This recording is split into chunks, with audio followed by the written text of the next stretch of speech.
they're not consistent, first of all, and they're just plain wrong. All right. Also, don't turn it on in neutral. You'll hear a horrible grinding sound. If you hear it, just turn it back off and make sure you're in here. Okay. All right. So, make sure your wrench is off. Now, forward happens to be forward, but ignore the switch. It's going the right direction. It's going clockwise to see from the top. Okay. We're never going to run these in reverse.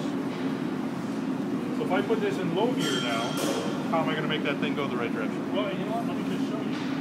There's low. I'm going to hit a different way. Switch in the same direction. I'm going backwards now. It is slower. We're in back gear, but it's going the wrong direction. I'm guessing when you change things, you want to wait for it to stop completely. You do. See, I have to actually put the switch in reverse to get it to go forward. Forget what the switch says. Just test it. Don't try and make sense of what the switch is like. So, the way these move, the knee is moved up and down with this handle. It's got a graduated dial on it. Okay. You can move it down. You can move it up. I like turning the handle around when I'm done moving it, so I don't bump it. You don't get your knee with your knee. So you don't get your knee with your knee. Exactly. So Get your knee with your knee. One of the cuts we make on our hammerhead is very critical. If you're off, you're going to go blow right through the top of your hammerhead. And it depends on where the knee is at. So I like turning this around when I'm not using it. Now the knee, there's a pretty big gear in there that's moving this thing up and down. Every gear, every screw has got a problem with lash. There's no such thing as a perfect interface between the two.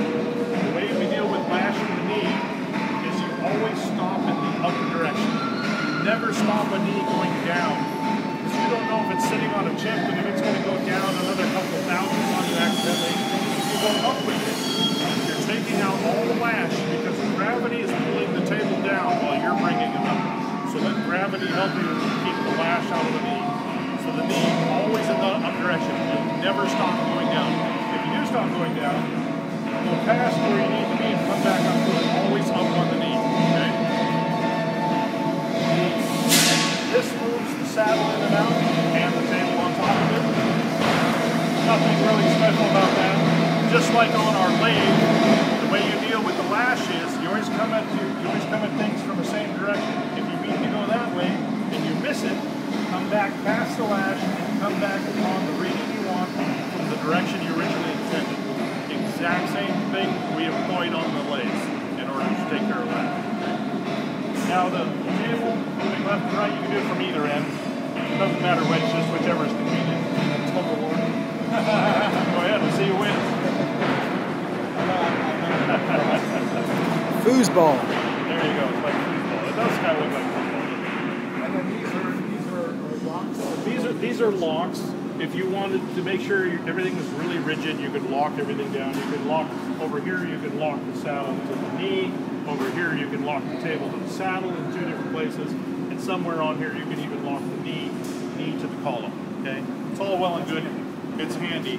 You'll forget they're on. You'll be trying to move this thing and nothing's moving and all you're doing is scoring your ways. Please don't use it. Everything, we're not working on anything so big or so precise in here that you need to lock all this down. We're doing the exact same cut so many times. You are.